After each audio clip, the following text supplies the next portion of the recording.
Bueno, en este video complementario voy a explicarles algunos criterios relacionados con cómo calificar el instrumento, y para eso les voy a compartir este instrumento.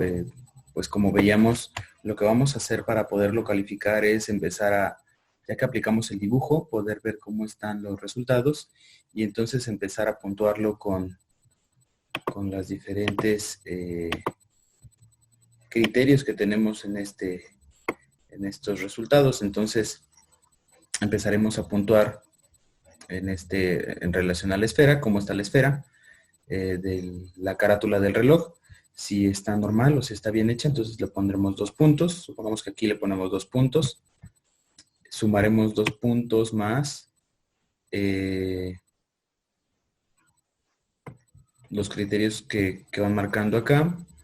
Si tiene pequeños errores en la parte de cómo están colocadas las manecillas del reloj, y estaremos puntuando los 2 puntos de arriba más, vamos a ponerle que son 3 puntos, llevamos 3 más 2, llevamos 5.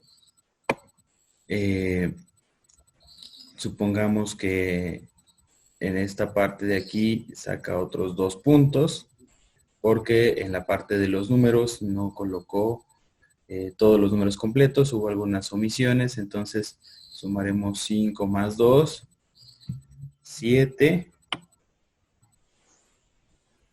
Y entonces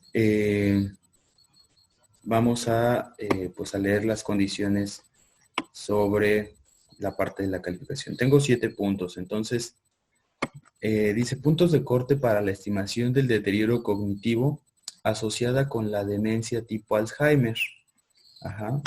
Es decir, aquí ya estaríamos considerando que la persona podría tener una demencia. Y dice: en la condición, observamos que el punto de corte que muestra una mayor eficacia del 93% es el 6, con una sensibilidad del 92.8 y una especificidad del 93.48%. Ajá.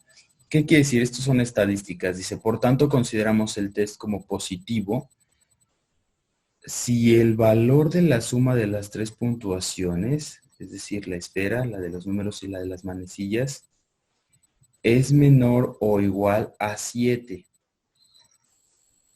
Como negativo, si la suma de las puntuaciones es mayor de 6. ¿Qué quiere decir? Que si al sumar estos 3 rangos para evaluar las manecillas, la esfera y el acomodo de los números, en este ejemplo yo les puse una sumatoria de 7, entonces podemos descartar que la persona tiene un deterioro cognitivo relacionado con la parte de la demencia. Pero si fuera una calificación igual a 6 o menor de 6, entonces ya estamos considerando que la persona puede tener un deterioro cognitivo. ¿Relacionado con qué? Pues con algún desorden mental que podría ser demencia.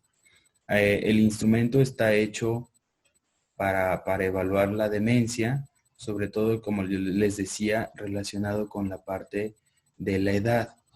Esto pasa mucho cuando las personas ya son adultas mayores, se les empiezan a olvidar algunas cosas, y bueno, es un desgaste o es un deterioro normal del cerebro relacionado con la edad. Sin embargo, también nos ayuda a que podamos identificar pues algunas otras enfermedades, como la esquizofrenia o como la psicosis, porque bueno, a lo mejor una persona esquizofrénica, en lugar de que yo le esté enseñando un reloj, a la hora del copiado, pues me puede dibujar la cara de una persona o me puede dibujar un plato. Y les comparto que esto me ha pasado.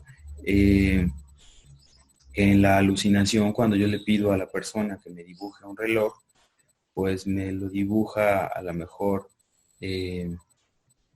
pues no sé, como un triángulo y con algunos otros elementos como figuras geométricas. Entonces, bueno, pues veremos que claramente la persona podría tener algún delirio o alguna alucinación. También la parte de abajo dice, observemos que el punto de mayor eficacia de 82%, o sea, cuando se aplicó este instrumento, la mayoría de las personas mostraron una disposición en la condición de su aplicación a la copia de 8 para una sensibilidad del 73.11 que produce una especificidad del 90.58%. Por tanto, consideramos el test como positivo si el valor de la suma de las tres puntuaciones a la copia, que esta es la diferencia, es menor o igual a 8.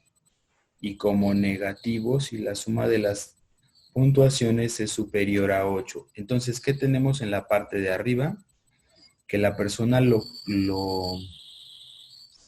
reprodujo, que es a la orden de memoria, ¿no?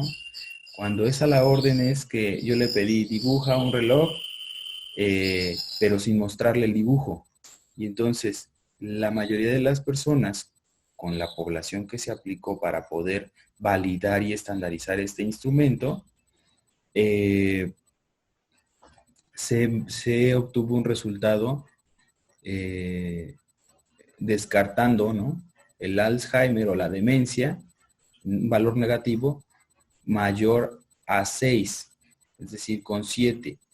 Pero si yo a la hora de ponerle el dibujo, a la hora de copiarlo, me sale con una calificación menor o igual a 8 en la copia, entonces sería negativa. A ver. Menor o igual a 8 sería el test positivo. ¿Qué quiere decir? Que entonces tenemos que pues hacer estudios previos y poder hacer una pues valoración con un psiquiatra para que él pueda descartar algún otro posible daño a nivel cerebral.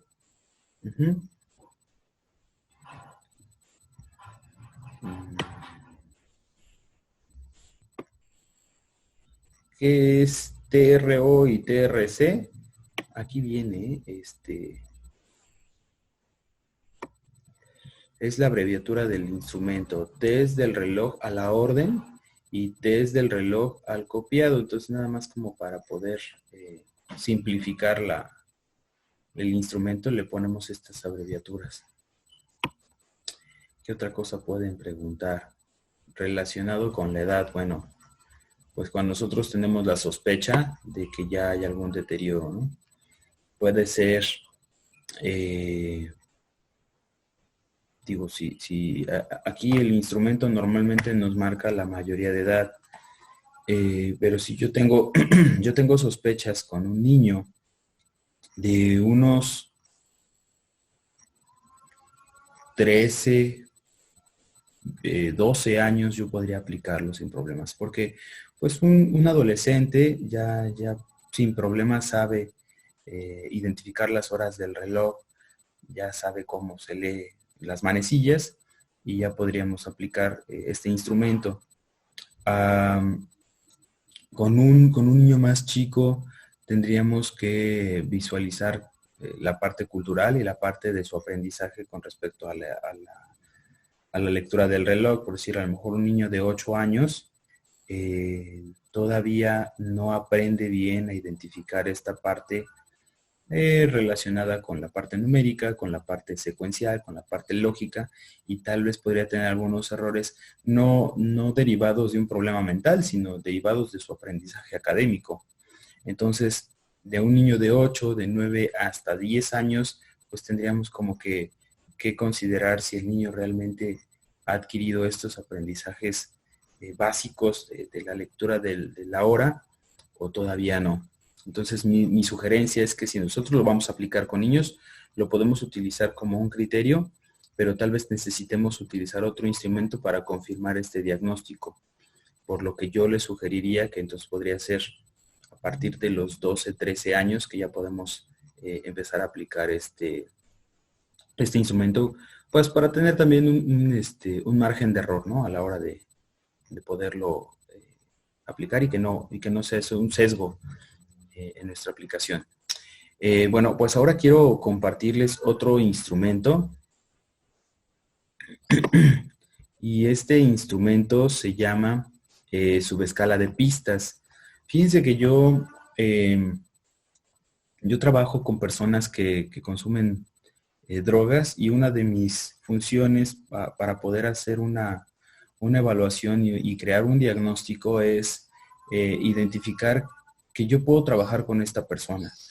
Pese a lo que muchas personas creen, mi trabajo no está centrado en poder trabajar con personas que tienen enfermedades mentales, ¿no? Muchas personas llegan y me dicen, bueno, pues, ¿cómo me ve? ¿Estoy loco o no?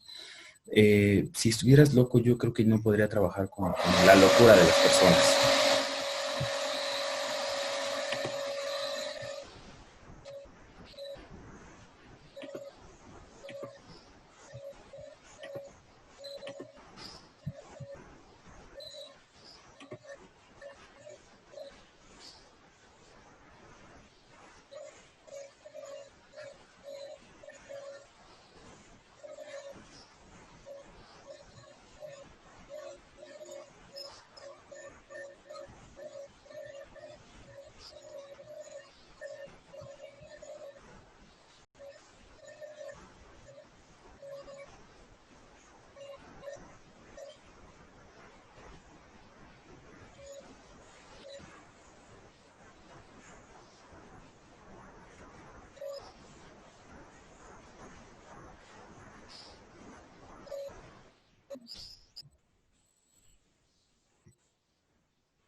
Y bueno, como bien les comentaba, pues algo que a mí me sirve mucho es pues poder crear un diagnóstico entre si la persona tiene alguna enfermedad mental o no. Entonces, en la parte de la evaluación, uno de los instrumentos que utilizo, sobre todo con las personas que consumen marihuana, alcohol, cocaína, es este tipo de instrumentos para poder identificar si puedo trabajar con la persona sí o no. Cuando una persona no es candidata porque sale con deterioros cognitivos o deterioros mentales, es necesario que entonces se le pueda canalizar a una institución psiquiátrica para que pueda empezar a tener una serie de medicamentos, de fármacos, y junto con ello, bueno, pues poder tener un mejor tratamiento. Entonces, esta subescala de pistas, les voy a decir, pues cuáles son como las cosas que normalmente se aplican pues para poder identificar algún deterioro a nivel mental. Y es justamente un instrumento que viene derivado de la escala de Weiss, de Wechsler, pero de la parte de adultos. Y dice la descripción lo siguiente: si con la aplicación de la subescala de pistas en su parte A y B, retomada la batería de Halstead-Rayton, es posible revisar el daño cognitivo resultado del consumo excesivo de alcohol. La prueba de pistas muestra similitudes con subescalas de símbolos y de dígitos de la escala de inteligencia para adultos, principalmente en términos de la evaluación de las capacidades de planeación, seriación y anticipación del usuario. Este instrumento igual, aunque nosotros nos dice que lo podemos aplicar para personas que consumen y que tienen deterioro cognitivo por consumo de alcohol, la podemos aplicar para cualquier otra persona que nosotros identifiquemos que podría tener algún daño a nivel cerebral. ¿Qué es lo que pasa con el alcohol? Bueno, pues el alcohol, el consumo de alcohol lo que hace es que nuestro organismo se empiece a deshidratar, porque el alcohol es una bebida que se evapora. Si ustedes se han puesto algún perfume, alguna loción, incluso el mismo gel antibacterial, si no tiene un humectante, lo que va a hacer en nuestro organismo es deshidratarnos. Ahora, imagínense que una persona con consumos prolongados y excesivos de alcohol durante varios años lo que va a hacer en el cuerpo es empezar a deshidratarlo. Entre el 70 y el 85% de nuestro cuerpo es agua. Entonces, uno de los órganos más importantes, y no quiero decir que el resto no lo sean, pero uno de los órganos más importantes en nuestro cuerpo es el cerebro. ¿Qué es lo que sucede cuando nosotros consumimos alcohol? Eh, pues el alcohol llega a nuestro estómago, el estómago cuando son en grandes cantidades lo manda al corazón, el corazón lo manda al cerebro y entonces cuando el alcohol nos llega al cerebro, empieza a dormir o a anestesiar algunas de las funciones pues cerebrales, sobre todo la parte de la corteza frontal. Relacionado con esto, pues daña las funciones como es lo que aquí nos dice el instrumento, la planeación. Una de las funciones de la corteza frontal es que nosotros podamos tener un juicio, que yo pueda tener una parte de análisis, la parte del lenguaje, la parte de el pensamiento lógico matemático, la parte de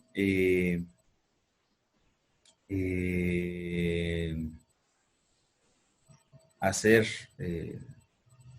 operaciones mentales, de poder estar en mi juicio, diferenciar entre lo que es bueno y lo que es malo. ¿Qué pasa cuando yo consumo mucho alcohol durante muchos años? Bueno, pues el cerebro, literal, si yo tenía como una uva, ¿no? Lo que empieza a pasar es, se empieza a deshidratar, se empieza a chupar el cerebro y se hace como una pasa. Y no nada más daña esa parte, sino que también daña toda la parte de las conexiones o de las funciones internas de nuestro cerebro. Ustedes han visto una persona que está alcoholizada y que a lo mejor no tiene un daño cognitivo o un daño mental severo o profundo, pero momentáneamente lo que genera es que la persona tenga problemas para poder hablar y entonces arrastra las palabras, se vuelve lento, se vuelve torpe, la parte del equilibrio, la parte de la memoria, ¿no? Choca con las cosas que tiene enfrente, se le olvida en dónde está, pierde la orientación espacial, la orientación temporal, y entonces estamos viendo que una persona alcoholizada, pues empieza a tenerse ciertos daños momentáneos que los vuelve a recuperar cuando pasa como que esta parte del alcoholismo. Entonces aquí pues lo que nosotros vamos a empezar a identificar tiene que ver con esta parte. La aplicación de esta prueba es de 5 minutos, cuenta con dos partes. En la parte A se muestra una serie de números en orden ascendente del 1 al 15. En la segunda parte B se presenta una serie de números combinados con las letras del abecedario. Para cada una de las partes de la prueba es importante considerar un límite de aplicación, es decir, que la parte A se otorga 1 minuto para responder. Sin embargo, si el usuario se tarda más de lo indicado, no se le detiene al cumplirse el tiempo.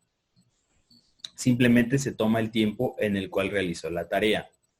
En la parte B, tiene un tiempo de aplicación de 2 minutos. En caso de que el usuario no termine la ejecución de la prueba, en el tiempo estipulado, la persona que administra la prueba otorga el tiempo necesario para que el usuario termine con la tarea. Entonces, aquí nos dice que en total le podemos dar hasta 5 minutos para su aplicación, y que este sería como nuestro rango intermedio o nuestro rango promedio en el tiempo de las personas, que podrían tardarse más y que bueno, pues no vamos a suspender la prueba, solamente consideramos como una variable que si se extiende más, bueno, pues su velocidad de procesamiento podría ser un poco más lenta. Entonces les voy a leer las instrucciones y ahorita vamos a ver el instrumento. Dice, en la primera parte, en la parte A, dice, le voy a presentar una hoja donde aparecen una serie de números, los cuales usted debe de unir a través de una línea, sin despegar el lápiz de la hoja y sin cruzar líneas de forma creciente, partiendo del número 1 hasta terminar con el número 15. Vamos a ver un ejemplo para ver si comprendió su tarea. Entonces, les voy a compartir. No es verdad. Les voy a compartir el ejemplo del A. En el ejemplo es como para que veamos que la persona entendió las instrucciones o no. Y yo lo voy a realizar con la persona, ¿no? Entonces dijimos que tenemos una serie de números que vamos a ir uniendo sin despegar el lápiz. Esto es muy importante. Entonces yo voy a poner aquí mi puntero de lápiz y entonces voy a unir en el 2 y luego voy a jalar al 3, al 4, al 5. Dice que sin cruzar, ¿verdad? Entonces 6, 7, 8. ¿Entendiste qué es lo que tienes que hacer? Okay. Sin despegar el lápiz. Este instrumento yo para fines didácticos lo estoy haciendo en la computadora para que podamos ver como la pantalla. Cuando una persona tiene deterioro cognitivo, como vimos en el instrumento anterior o en la clase pasada, una de las cosas que puede afectar tiene que ver con la parte de la visión o con la parte del movimiento. Ustedes han visto que las personas que tienen enfermedades mentales a veces tiemblan o tienen movimientos en sus ojos en donde no pueden tener como la mirada fija. Entonces, si nosotros vemos que en la hora de la aplicación del instrumento, la persona brinca con el lápiz, le tiembla la mano o despega, ¿no? Como de alguna forma involuntaria, entonces ahí es en donde estamos evaluando el daño. Otra parte tiene que ver con la parte de la seriación. La habilidad de la seriación es que yo puedo hacer esta parte consecutiva de los números, 1, 2, 3, 4, 5, 6, 7, 8, etcétera, etcétera. Incluso si yo quisiera hacerlo más difícil, podría hacerlo de 2 en 2, o de 3 en 3, o de 5 en 5. Y también podría ser a la parte inversa. Yo puedo hacer, a ver, la reversibilidad del pensamiento con la parte de la seriación sería, ahora cuéntame del 10 hacia atrás, en cuenta regresiva, 10, 9, 8, 7, 6, 5. Ajá. O un poco más complicado, cuéntame hacia atrás de 3 en 3, ¿no? Empezando desde el 100, y entonces ya puede empezar a hacer como esta misma función y podemos identificar si la persona tiene problemas en la velocidad del procesamiento de la información. Y entonces ya que ya entendió las instrucciones, empezamos a cronometrar el tiempo y perdónenme. Y entonces lo que tendremos que hacer es darle esta hoja. En esta hoja la persona lo que va a hacer es empezar a unir los puntos. Si es diferente, o sea, aquí hay un sesgo, si yo lo hago como en la computadora, porque no es lo mismo mi trazo con un mouse, que por sitio aquí tengo una computadora en donde el mouse viene pegado al teclado. Entonces, claro que va a haber diferencia, ¿no? Tendría que unir de la siguiente forma. Dijimos que sin despegar el lápiz. Aquí estoy despegando. Mi mano está afuera. Sin embargo, por eso este instrumento así no debe de ser aplicado. Y entonces irá uniendo. Si en algún momento la persona suelta, y a ver, ¿en dónde quedó? Ah, aquí ya estamos. No sigue las instrucciones. Porque, ¿qué pasa? Y los invito a que ustedes lo puedan hacer para que puedan entender un poco lo que les estoy diciendo. Cuando nosotros empezamos a hacer esto, el mismo brazo nos va tapando algunos de los círculos que están en la parte de atrás. Es decir, aquí está mi brazo, pero yo no veo los números que están acá atrás porque aquí está mi brazo. Entonces, una de las cosas que tengo que hacer es poner el lápiz en punta para mover el brazo y ver en dónde están el resto de los otros números. Ajá. Si yo sé seguir instrucciones, lo haré sin despegar el lápiz del papel. Si no lo sé hacer, entonces despegaré y veré alrededor de la hoja en dónde están los demás puntos. Por eso están acomodados así. Y entonces la persona tendrá que seguir. Podría levantar y decir, ay, ¿dónde está el 7? Acá está. Y entonces era 7, 8. Y a lo mejor en algún punto se le olvida que tiene que, y aquí otra vez ya hay otro error. ¿Por qué? Porque está cruzando, ¿verdad? ¿Cuál era la forma correcta para poder hacer esto? Poder cruzar sin atravesar la otra línea, ¿no? ¿Con qué tiene que ver esto? Con la planeación. Una persona impulsiva no planea, ¿no? Entonces, una persona también, hablando por sí del consumo de drogas, normalmente una persona que consume drogas quiere el placer de forma inmediata. No le importa si tiene que robar, si tiene que mentir, si tiene que sacar cosas de su casa. Las cosas las quiere ya, no sabe esperar. Entonces, pues ahí también nos habla de algún posible daño a nivel en el lóbulo frontal con la parte de la planeación. Una persona que planea es un poco más precavida, puede esperar y entonces puede tener esta parte de sintetizar la información, de analizarla y entonces de poder reaccionar. Una persona que es impulsiva no, normalmente actúa y luego piensa, dice, chin, creo que ya me equivoqué, ya lo maté, ¿no? Chin, ya robé y ya estoy en un problema, pero hasta después de que hizo las cosas, entonces empieza a identificar. Esto no nada más es para alcohol, si eso pasa con el alcohol, imagínense con los inhalables, que también son sustancias que pueden generar pues daños de la misma forma, pero más rápido en el cerebro. Lo mismo puede pasar con la cocaína, con la marihuana, ¿no? Que también generan daños a nivel de la corteza frontal. ¿Cómo me salgo? No me acuerdo en qué estoy. Estoy en la presentación. PowerPoint. Entonces, en la parte B, lo que nosotros vamos a hacer, y bueno, aquí nos marca, ¿no? En dónde inicia el instrumento y en dónde finaliza el instrumento. En la parte B vamos a hacer lo mismo de forma secuencial, pero dice la instrucción que dice, parte 2, dice, le voy a presentar una hoja donde aparecen una serie de números combinados con letras. Números con letras del abecedario, los cuales usted debe unir a través de una línea, sin despegar el lápiz de la hoja y sin cruzar las líneas, iniciando con un número y seguido con la letra correspondiente al abecedario en orden ascendente. El inicio es en el número 1 y la parte final de su tarea es en el número 13. No olvide intercalar las letras y vamos a hacer un ejemplo para ver si comprendió su tarea. Ajá.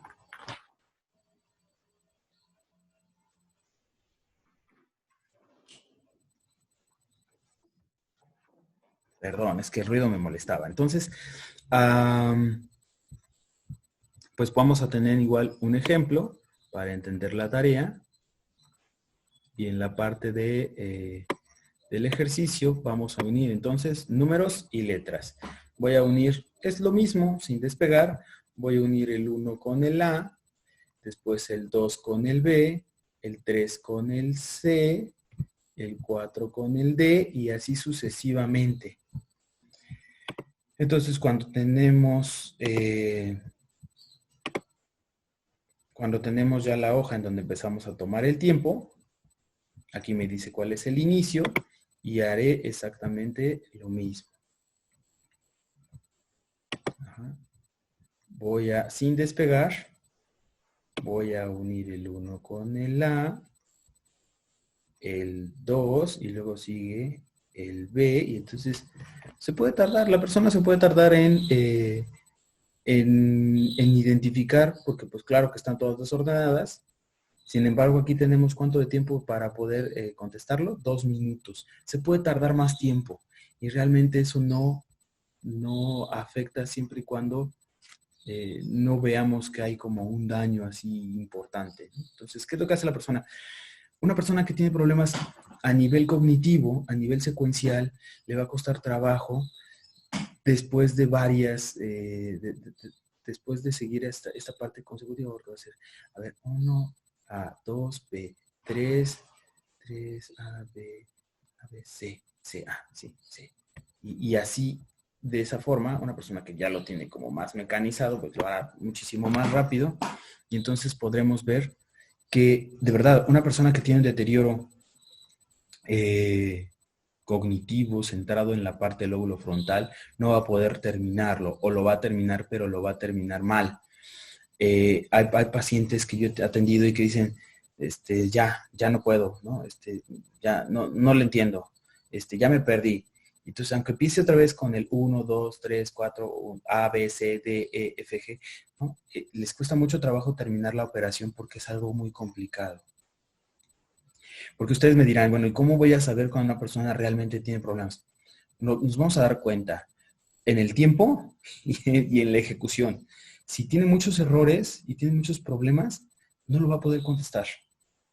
Entonces es un instrumento que por su sencillez nos permite fácilmente detectar cuando hay un problema.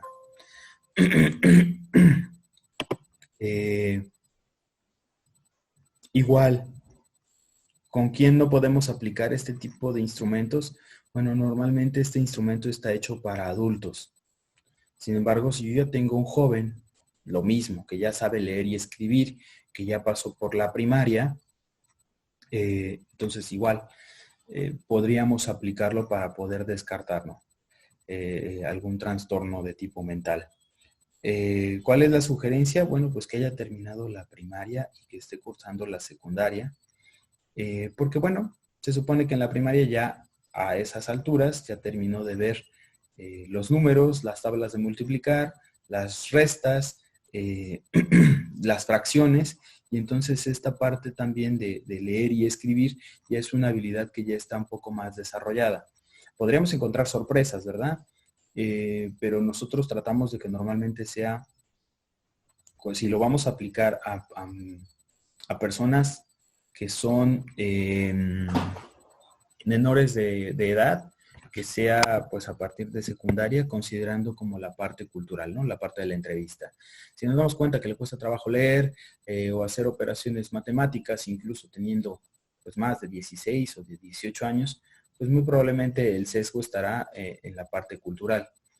La escala de Wechsler, como en algún momento veíamos, es una escala para adultos y pues lo que normalmente se empieza a valorar es a jóvenes de 18 años hacia adelante.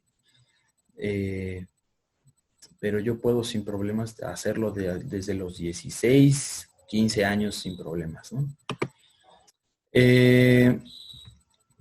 Y bueno, aquí junto con el archivo que les voy a administrar, les voy a juntar una información que también nos va a servir para poder evaluar de manera independiente las escalas de símbolos y dígitos y de repetición de dígitos. Aquí vienen las instrucciones. Este es un instrumento derivado de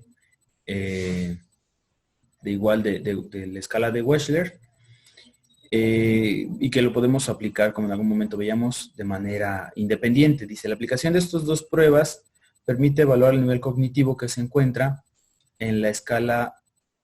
Las escalas evalúan la capacidad de memoria y de ejecución. Ahí estamos evaluando la parte del pensamiento de memoria y que pueda seguir instrucciones, ¿no? Se utilizan las subescalas de repetición de dígitos y las subescalas de símbolos y de dígitos que a continuación se describen. Repetición de dígitos. En una lista que va de 3 a 9 dígitos que se va a presentar verbalmente y que el usuario tiene que repetir también verbalmente, consta de dos partes. En la primera parte tiene que repetir literalmente la serie de dígitos directamente por el aplicador. Por ejemplo, si el aplicador dice 3, 4, 5, el usuario tendrá que decir 3, 4, 5. En la segunda parte, la persona debe reproducir una lista de 2 a 8 dígitos en sentido inverso, es decir, de atrás hacia adelante. En el ejemplo anterior, la persona tendría que decir 5, 4, 3 para avanzar en la prueba. Las escalas no tienen un tiempo límite, y los dígitos podrán repetirse solo una vez antes de ser marcados como incorrectos. Si la persona se equivoca en una serie de dígitos, tendrá una segunda oportunidad antes de detener la prueba. La prueba solo se detiene cuando falla en 2 ocasiones consecutivas. Entonces, vamos a ver de qué se trata. Repetición de dígitos. Aquí yo tengo estos números que son los que les voy a decir a la persona que me pueda ayudar a repetir, ¿no? Entonces, yo te voy a decir una serie de dígitos, de números y tú me los vas a tener que repetir de la misma forma, ¿no? Dice hacia adelante.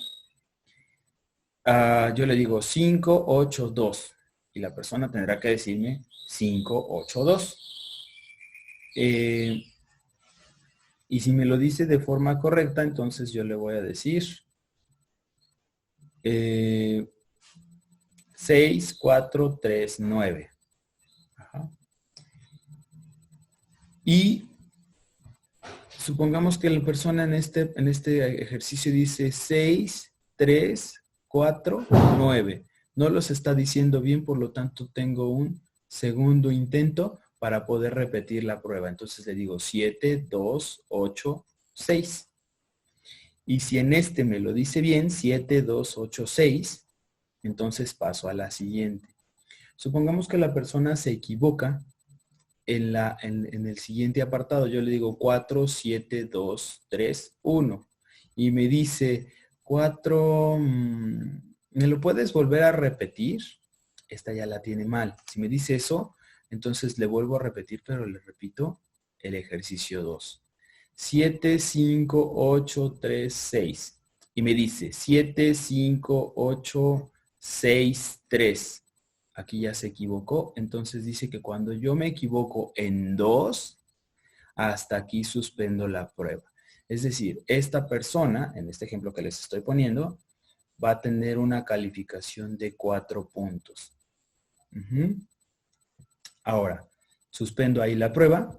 Si lo sigue diciendo bien cualquiera de los dos, entonces sigo pasando hasta el siguiente, hasta llegar a los 9 dígitos completos.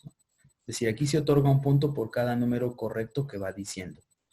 Y entonces ahora vamos a utilizar algo que se llama reversibilidad del pensamiento. Esta prueba nos sirve muy bien como para poder cotejar la información de la escala de pistas. Ajá. Yo puedo aplicar 2. Puedo aplicar la subescala de pistas. Si sale mal en esa y yo tengo dudas, puedo aplicar esta de los números para ver si también sale mal o a lo mejor tiene que ver con una cuestión cultural. Hacia atrás yo le voy a decir, ahora te voy a pedir que los números me los digas a la inversa. Si yo te digo 1, 2, tú me vas a decir 2, 1. Y entonces ya que ya quedó claro el ejemplo, le voy a decir 2, 4. Y me tendrá que decir 4, 2. Entonces, otorgo los 2 puntos. Si lo dice bien a la primera, yo ya no necesito aplicar este. Me salto al segundo ejemplo. Solamente si en el primer ejemplo se equivoca, yo aplico el segundo ejemplo. Y aquí diré 6, 2, 9. Y me dice 6, 2, 9. Perfecto. Entonces pasamos al siguiente. 3, 2, 7, 9. Y me dice 3, 2. No es cierto, estoy mal. Aquí me lo tendría que haber dicho al revés. Aquí me tendría que haber dicho 9, 2, 6. Y entonces está bien. Aquí digo 3, 2, 7, 9. Me tendría que decir 9, 7, 2, 3.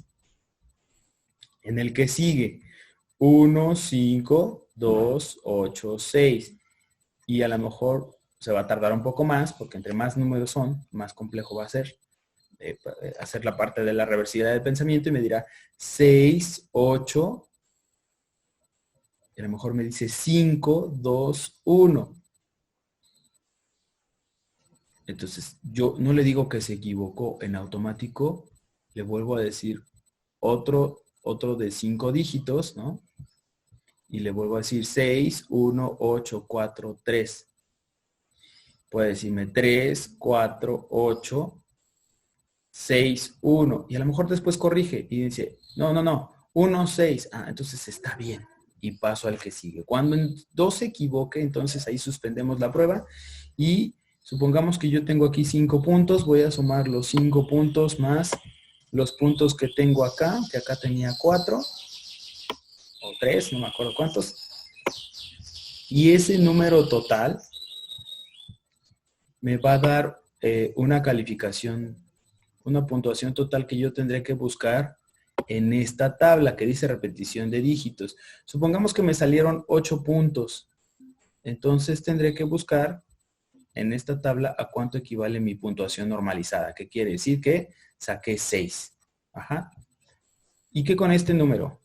¿Qué con la puntuación normalizada? Bueno, me dice que dice, en la tabla anterior se sitúa el punto que obtuviste, el puntaje que obtuviste en cada una de las escalas y en las columnas sombreadas se encuentra la puntuación normalizada que obtuviste. Se puede ubicar a la persona por debajo o por encima de la media con una puntuación de 10. Ajá, para retroalimentar su calificación. Entonces, si mi puntuación promedio en normalizado es de 10, vamos a considerar 2 hacia abajo, como por abajo de la media, y 2 hacia arriba, por arriba de la media, es decir, del 12 al 8 es normal. Es una calificación, es un resultado normal. Abajo de 8 tiene un rendimiento inferior al promedio. Ajá. Es decir, 7, 6, 5 es un promedio inferior. Y estoy hablando en términos generales. Aquí es inferior al promedio, es decir, pues tiene algunas dificultades para la parte lógico-matemática, ¿no? O para la parte numérica. Abajo de esta cantidad, entonces tendríamos que considerar que podría tener algún desorden o podría tener algún daño mental o que su coeficiente intelectual es inferior al esperado. De la misma forma hacia arriba, ¿no? Arriba de 12, ¿no? De 12 a 15 más o menos es superior al promedio, es decir, es una persona que tiene una agilidad o una facilidad para esta parte numérico-matemática que es normal, tampoco que sea una persona muy brillante. Y de 16 hacia arriba, entonces ya consideramos como una persona brillante, como una persona que tiene una buena capacidad de abstracción, de síntesis, de procesamiento de información. Ajá. Lo mismo con la parte de la prueba de símbolos y de dígitos. La prueba de símbolos y de dígitos, ¿dónde están las instrucciones de esto? Permítanme. Símbolos y dígitos, dice, la escala contiene 9 símbolos emparejados con 9 dígitos que se encuentran en la parte superior de la hoja. La persona tiene 1 minuto y medio, o sea, 90 segundos, para llenar la cantidad posible de símbolos bajo los números en la hoja de respuestas. No se le dice a la persona que tiene 90 segundos para realizar la prueba, porque si no, entonces lo va a hacer más rápido y sabe que está trabajando bajo presión. Lo que tratamos es de ver como su forma natural o normal de poder resolverlo. Dice, deberá llenar en orden los recuadros de la escala. No debe saltarse dígitos o rellenar primero todos los unos o todos los dos. Y concluidos los 90 segundos, se le puede retirar la prueba o se marca hasta donde llegó y se le deja que termine, ¿no? Entonces, ¿qué vamos a hacer aquí en esta parte? Algo muy parecido. Ustedes han seguramente visto cuadernos que hasta traen este tipo de cosas, ¿no?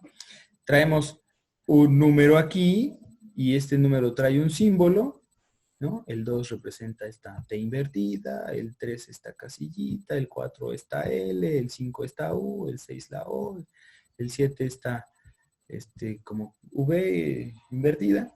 Y entonces le ponemos el ejemplo. Mira, si te das cuenta, aquí hay una serie de números que tú tendrás que ir poniendo de forma ordenada aquí. Entonces aquí vas a poner esta T invertida. Aquí vas a poner el guión intermedio. Aquí vas a poner.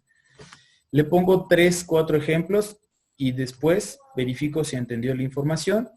Si ya es así, entonces le digo que pueda entonces empezar a llenarlo, ¿no? Y entonces empiezo a contabilizar su tiempo, ¿no?